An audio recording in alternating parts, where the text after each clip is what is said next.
પાટણ નગરપાલિકાના ward number 5માં આવેલ સ્નેહકુંજ સોસાયટીમાં છેલ્લા 3 દિવસથી ભૂગર્ભ ગટર ઉભરાઈ રહી છે.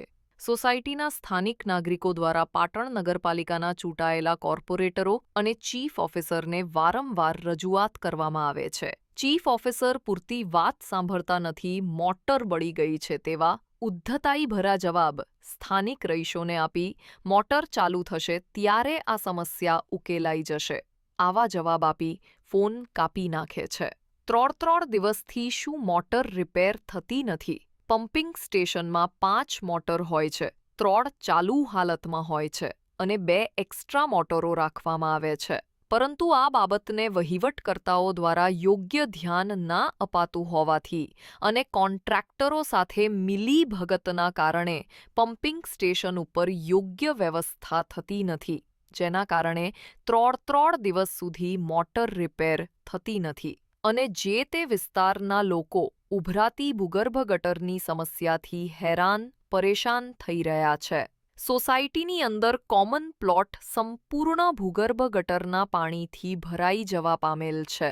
લોકોને પોતાના ઘરની બહાર નીકળતા પહેલા ગટરમાંથી પસાર થવું પડે છે. અવારનવાર અહીં ગટર ઉભરાય છે, અતિશય એટલું બધું પાણી ભરાય છે, 2-3 દિવસ પાણી રહે છે અને એટલી દુર્ગંધ મારે છે, વાસ મારે છે.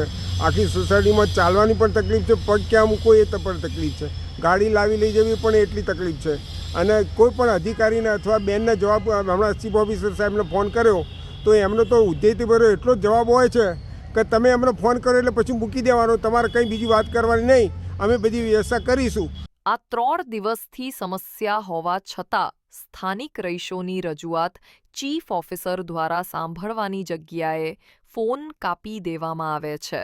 2 દિવસમાં આ સમસ્યાનો ઉકેલ નહીં આવે તો અમે સોસાયટીના રહીશોને સાથે રાખી પાટણ નગરપાલિકા ખાતે વિરોધ પ્રદર્શન કરીશું. છેલ્લા ઘણા સમયથી અમારી સોસાયટીમાં દર માસે આ રીતે ગટરો ઉભરાય છે, જેના કારણે અમારે આવવા જવામાં તેમજ અમારા આરોગ્યને લક્ષા ઘણા બધા પ્રોબ્લેમો બને છે.